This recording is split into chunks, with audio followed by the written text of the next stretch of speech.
어떤 목사님 동생이 젊은 나이에 잘못돼 가지고 어린 조카 둘을 형제들이 맡아야 하게 됐어요. 그래서 목사님 형님이 마침 삼형제가 있었었나 봐요. 목사님 형님이 하나씩 나누어 맡자고 했어요. 아마 그렇게 보통 생각하기 쉽겠죠. 그때 목사님이 아무리 생각해도 아버지 잃은 이 형제가 큰아빠 작은아빠 집으로 따로 이산가족이 돼서 생활하는 게 아무래도 안 될 것 같아서, 그래서 이 목사님 되시는 분이 내가 어려워도 둘 다 맡아서 키워보겠습니다, 그렇게 얘기했습니다. 물론 이제 가난한 목회자 가정보다 형님네와 누님네가 당시 생활이 더 나았지만 조그만 교회 목사인 이분이 조카들을 맡아서 이제 열심히 키우게 됐어요. 무난히 그 조카들을 잘 키워내니까 형제들 가운데 큰 신임을 받게 됩니다. 그래서 이 참 가족들 간의 어려운 문제를 감당했던 이 목사님네 가정이 뭐 하자 그러면 그 형제들이 따라오게 됐어요. 신앙적인 영향도 더 주게 되고, 말하자면 그리스도인으로서의 어떤 떳떳함을 그 가족들 가운데 보여주게 됩니다. 병약해진 부모님을 돌봐드리는 일도 그렇습니다. 어려워도 우리 신앙인은 다른 형제들보다 한 걸음 더 수고하고 배려해야 합니다. 나는 늙으신 어머니를 얼마나 가까이 모셨는가, 이런 생각을 하면 저도요 항상 미안하고 죄송한 마음이에요. 우리 모두가 기회가 없어지기 전에 조금이라도 더 돌보아 드려야 하겠고, 전화라도 한번 더 해야 되지 않겠나, 이 명절 앞에 그런 생각을 해보게 됩니다.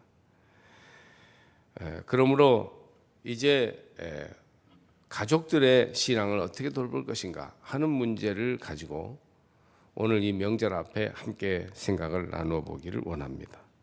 이번 명절은 연휴가 돼서 무려 열흘 정도 쉬는 아주 큰 명절이 되었어요.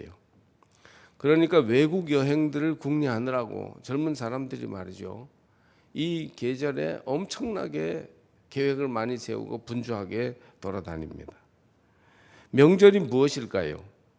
명절마다 유래가 있고 뜻이 있지만 저는 명절의 참 의미는 가족 만나는 날이라고 생각합니다. 가족을 생각하고 가정생활의 기쁨을 되찾으며 가족이 어울려 새로운 삶을 다짐하는 명절이 정말 좋은 명절이라고 생각합니다. 이 추석 명절을 준비하는 주일, 이제 다음 주일부터 이제 추석 명절이 시작된다고 볼 수 있는데, 그래서 한 주 앞두고 가족 신앙을 생각해 보는 뜻이 여기에 있습니다. 명절이 되면 기쁘기보다 우울해지는 형제들이 있습니다. 집을 떠나 있다가 명절이 되어 고향집으로 내려가면서도 그 발걸음이 무겁기 그지없습니다. 흩어졌던 가족과 친지들을 만나는 것이 괴롭기 때문이지요. 여러 가지 이유가 있습니다. 풀리지 않는 갈등과 오해, 서로 간의 역할 분담이 잘 안 되어 일할 때마다 불만이 생기는 것, 경제적이거나 사회적인 격차에서 생기는 위화감이나 불편함 등등. 그 중에서 신앙의 차이가 주는 괴로움도 한 자리를 차지합니다. 믿지 않는 가정에서 혼자 신앙생활하는 사람이 믿음이 다르다고 해서 가족들과 안 보고 살 수는 없는 일입니다. 가족들 중에 믿지 않는 사람이 다수여서 평소 알게 모르게 핍박하고 가족들 사이에 이로 인한 깊은 어떤 거리감이 있다면 가족들을 향해 깊은 관심을 갖는 것 자체가 마음 아픈 일이지만, 그러나 피해갈 수 없으니 참으로 어려운 문제지요. 성경은 자기 친족, 특히 가족을 돌보지 않는 자는 불신자보다 더 악한 자라고 디모데전서 5장에서 말하고 있습니다. 그러니 가족들의 믿음이 나와 다를 때는 안 볼 수도 없고 그냥 섞이자니 괴로운 겁니다. 또 믿음의 문제가 아니고 일반 생활의 문제라 하더라도 이것이 우리의 영적 생활과 사실은 깊은 연관이 있어요. 가정 생활은 우리의 생활의 깊은 곳에 들어와 있기 때문입니다. 우리는 이 문제를 위해 기도해야 하고 가족 신앙으로 문제를 해결해야 합니다. 오늘 본문은 여호수아가 가족들을 이끌고 모든 이스라엘 백성들을 격려하면서 먼저 자기 가족이 하나님만을 섬기겠다고 결단할 때 백성들이 따라오는 그런 장면입니다. 이스라엘은 어려운 40년 광야 생활을 겪고 가나안 땅에 왔지만 원주민들과 정복 전쟁을 치러야만 했습니다. 이제 지파별로 땅을 분배하고 새로운 이스라엘을 세우는 시점이 되었습니다. 우리식으로 말하자면 고생해서 집도 사고 모든 생활이 자리가 잡혔어요. 이제 어떻게 살아가야 할까요? 이런 때입니다. 이때 여호수아는 이스라엘 모든 가정으로 하여금 가족 신앙을 가지도록 권면하고 있습니다. 오늘 14절 15절을 보면 이렇게 되어 있죠. 그러므로 이제는 여호와를 경외하며 온전함과 진실함으로 그를 섬기라. 너희의 조상들이 강 저쪽과 애굽에서 섬기던 신들을 치워버리고 여호와만 섬기라. 만일 여호와를 섬기는 것이 너희에게 좋지 않게 보이거든 너희 조상들이 강 저쪽에서 섬기던 신들이든지 또는 너희가 거주하는 땅에 있는 아모리 족속의 신들이든지 너희가 섬길 자를 오늘 택하라. 오직 나와 내 집은 여호와를 섬기겠노라. 그래요.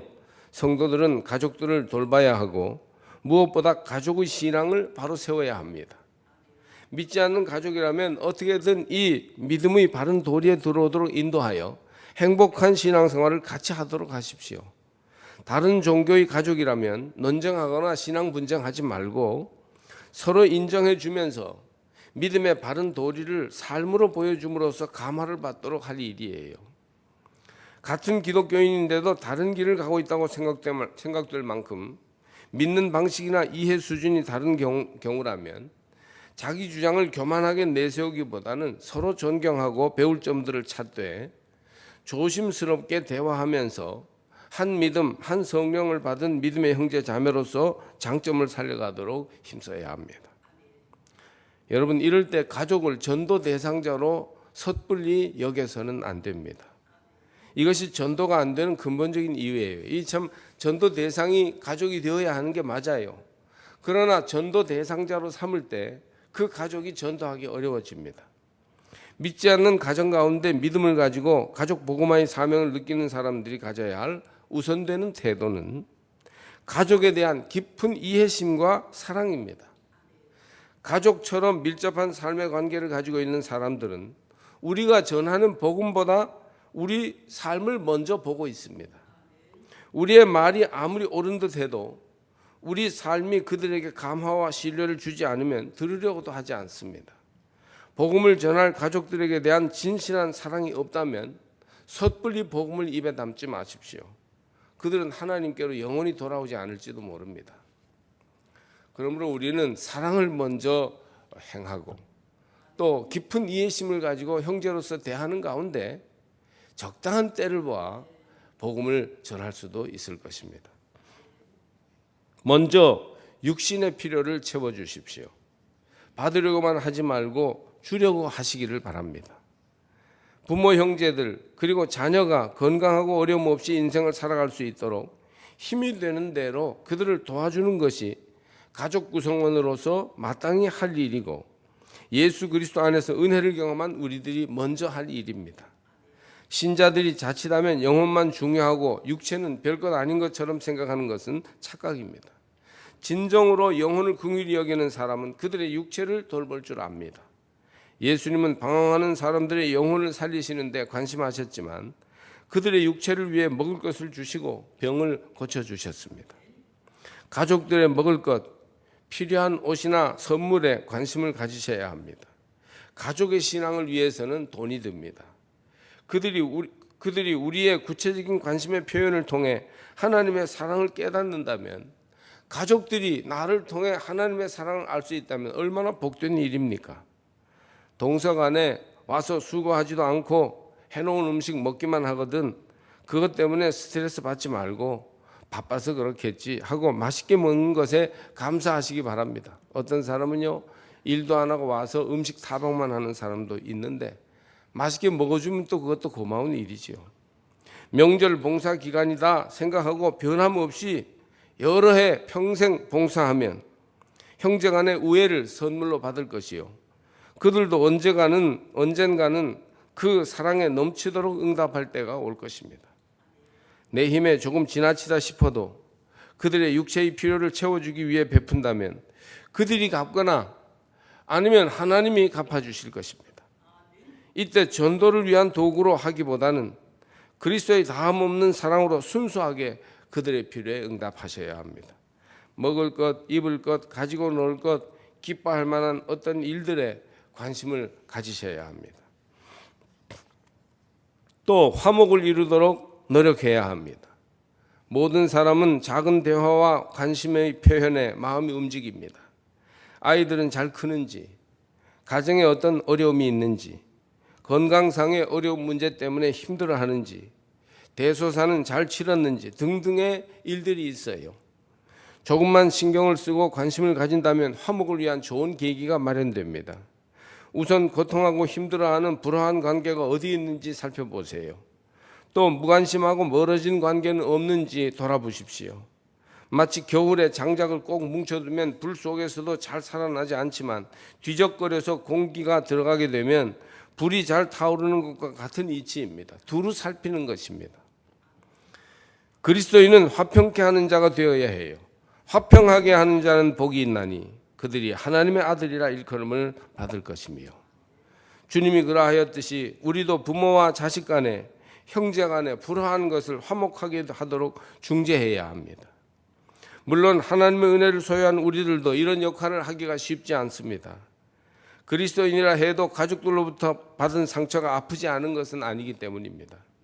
그러나 상처받을 정도로 그 사람 가까이에 있었다는 것은 우리가 그에게 사랑을 베풀 정도로 필요한 존재라는 말이기도 합니다. 내가 먼저 웃으며 다가가 마음이 담긴 한마디 말을 전해줍시다. 그 위에 우리가 가족들의 신앙을 위해서 해야 할 노력은 가족의 육체적 필요 중에서 경제적 형편을 돌아보는 것입니다. 우리가 물질로 돕는다고 해서 그들을 구원에 이르게 하는 것은 아닙니다. 그러나 그들의 마음을 열어주고 그들의 마음에 소망을 줄 수는 있어요. 없어서 못할 수도 있어요, 물론. 그럴 때는 너무 부담 갖지 말고 다가가십시오. 그러나 조금이라도 내가 사는 게 여유 있거든 경제적으로 베푸는 곳에 가족 구원의 가능성이 열리게 됩니다. 우리가 믿는 사람끼리만 마음을 통하지 말고 믿지 않는 우리 가족을 향해서 먼저 마음을 열어야 하고 필요한 도움도 줄 수 있어야 합니다. 가족들의 육체적 필요를 돌아보아야 할 의무가 있음에도 그것을 행하지 못하는 가장 큰 원인은 물질에 대한 집착 때문이에요. 없어서가 아닙니다, 사실은. 부모 자식이나 형제 간에 서로 안 보겠다고 등을 돌리고 사는 사람들의 대부분은 그 부모나 자식이 다른 잘못이 있어서이기보다는 돈 문제가 개입되어 있는 경우가 많습니다. 그러나 경제 문제 때문에 가족 간의 관계에 등지는 것은 얼마나 어리석은 일입니까? 가족은 몸과 같습니다. 돈을 좀 아낀다고 팔다리를 자를 수는 없지 않습니까? 더 중요한 것이 무엇인지를 생각하시기 바랍니다. 물질에 대한 집착과 이기심을 버려야 합니다. 대부분의 사람들은 남의 떡이 커 보이고 내가 한 일과 기여가 더 많다고 생각합니다. 그래서 가족 안에서 불평이 생기고 화목이 깨질 수가 있어요. 물질에 대한 집착한 마음과 자기 중심적인 생각이 연결되면 섭섭증이 생겨서 원망 불평이 일어납니다. 가족들 간에 실타래처럼 얽혀있는 관계들은 형제 중 몇 사람이 물질에 대한 욕망을 내려놓는다면 다 풀릴 때가 많습니다. 한두 가족만 여유롭게 처신하면 가족 전체가 상당히 화목해지는 거예요. 그런데 누구도 그 욕심을 버리려 하지 않기 때문에 끔찍한 파괴를 낳을 때도 있습니다. 아까도 말했듯이 상처를 줄 만큼 너무 가까이 있는 게 가족 아닙니까? 하나님은 그 파괴된 관계를 회복시키려고 가정에 그리스도인인 나를 보내시는 것입니다. 십자가와 예수 사랑이 별게 아니에요. 그때 내가 양보하고 희생하는 겁니다. 영혼에 대하여 영원한 생명의 눈을 뜨게 되면 우리는 물질에 대한 집착과 욕심에서 조금 자유로워질 수가 있습니다. 그동안 자식 교육과 안락한 생활과 노후를 준비하며 계획하던 우리의 관점을 달리하여 형제를 향하여 부모 자식을 향하여 우리의 마음을 열어보시기를 바랍니다. 그때 우리는 약간 얇아진 지갑 대신 형제의 사랑과 화합이라는 멋진 선물을 받아들이게 될 것입니다. 무엇보다 우리는 가족들의 영혼 구원을 돌아보아야 합니다. 다른 이들에게는 복음을 담대하게 전하던 사람들도 가족을 위해 복음 전할 때는 그렇게 어렵답니다. 복음의 관점으로 이 세상을 보면 세상에는 멸망받을 죄인과 용서받아 구원받은 죄인, 두 종류의 사람밖에는 존재하지 않습니다. 모든 사람은 다 죄인인데 한 종류는 멸망할 죄인이고 한 종류는 용서받은 죄인이에요. 같은 죄인이지만 주님을 믿고 구원받은 죄인과 주님을 알지 못해 멸망받을 죄인은 너무 다르지요. 우리는 죄인이지만 그리스도의 은혜로 존재의 뿌리가 되시는 하나님과 연결되어 생명 있는 삶을 살고 있는 반면에 우리 친척과 가족은 하나님과 단절된 채 뿌리 잘린 사람으로 살고 있다는 것은 얼마나 안타까운 일입니까? 가족은 지옥불에 던져지는데 나만 구원받아 천국 간다면 그것이 어떻게 진정한 천국일 수가 있겠어요? 경기도에 살 때 의정부에 있는 어떤 병원에 교인을 신방했는데 같은 병동 이웃 병실에 있던 어떤 자매가 목사님이 온다 우리 교인이 굉장히 얘기를 많이 했나 봐요. 그래서 그 소식을 듣고는 저를 급히 불렀습니다. 얘기 들어보니까 자기 시아버지가 돌아가기 전에 예수님 영접하고 세례받고 주님 품으로 가게 해달라고 아주 안달을 하더라고요. 알지도 못하는 사람, 우리 교인도 아니고 제가 사는 곳에서도 많이 떨어져 있어서 일부러 1시간 차를 타고 가야 하는 그런 곳이어서 망설였지만 너무 간절히 부탁하기에 복음을 전하고 일부러 한 번 더 찾아가서 세례와 성만찬을 베풀었던 적이 있습니다. 얼마 후에 믿음을 가지고 구원받아서 돌아가셨습니다. 우리 가족들의 친척들의 구원의 문제에 대해서 우리가 이렇게 관심을 가져야 합니다. 서울 삼양동 장로교회 여집사님이 한 분 계셨는데 남편이 현대건설 현장 감독이었습니다. 큰 공사를 맡으면 1, 2년 지방에 가 있을 때가 많았어요. 예전 얘기입니다. 부산에 가 있을 때 6개월 동안 서울에 오지 않았습니다. 걱정이 된 집사님이 주일날 오후에 중학교 2학년짜리 딸에게 아버지 잘 계시나 좀 가서 뵙고 와라 그렇게 보냈습니다. 딸이 현장에 가서 아버지 집 주소를 알아가지고 가니 놀랍게도 아버지가 젊은 여자와 살림을 차리고 있더랍니다. 그 여자와 저녁을 먹고 있다가 딸이 갑자기 들이닥치니까 기절해서 자빠지려고 하는 거예요. 아버지는 딸의 손을 잡고 나와서 호텔에서 재우고 새벽차로 보내면서 오후에 서울로 올라가겠다고 했습니다. 중학교 2학년짜리니까 다 상황 파악이 되죠. 염치가 없어서 낮에는 못 오고 저녁차로 서울에 올라가 집에 들어가니 이제 틀림없이 집이 초상집이 돼서 아내가 펄펄 뛰면서 당신 그럴 줄 몰랐다고 우리는 갈라서 해야 되겠다고 이 정도 나올 줄 알았는데 이상하게 아내가 반색을 하며 맞더랍니다. 너무도 이상해서 그날 밤에 아내에게 딸이 무슨 말을 하더냐고 물었습니다. 그러자 딸이 부산에 다녀와서 하는 말이 아버지가 너무도 힘들게 고생하며 일하시는데 잘 계시더라고 이렇게 말하더랍니다. 아버지가 밤새 눈물을 훔치며 혼자 울며 나는 중학교 2학년짜리 딸보다도 못한 놈이라고 생각했답니다. 딸이 얼마나 어리지만 속이 깊은지 이것을 터뜨릴 경우에 얼마나 집안에 핵폭탄이 터질 건가를 알고 감춰준 겁니다. 그래서 다음 날 부산으로 내려가 옳지 않은 삶을 당장 정리하고 그 길로 자기 아내와 딸이 나가는 교회로 자기도 나가서 믿음의 사람이 되었습니다. 딸 결혼식 날 주례 목사님에게 딸 손을 잡고 와서 펑펑 울면서 얘는 내 애인이고 내 선생님이고 나를 변화시킨 인도자입니다 했답니다. 중학교 2학년짜리 딸은 정말 소금 같고 빛 같은 주의 제자였습니다. 썩어가는 아버지를 썩지 않게 했고 평생 깊은 상처를 안고 살아갈 엄마에게 빛을 비춘 하나님의 자녀가 아니겠습니까? 바쁘게 돌아가는 세상은 참으로 차갑고 냉담합니다. 가정마저 찬바람이 불고 있는 지 오래가 되었습니다. 그러나 예수님의 사랑을 품은 사람들에게 이 냉랭한 세상과 가정은 그 사랑을 전해줄 수 있는 사명의 자리가 아니겠습니까? 어디 가서 주의 사랑을 증거할까요? 바로 가정입니다. 친척들 간에 우리는 주의 사랑으로 다가가야 합니다.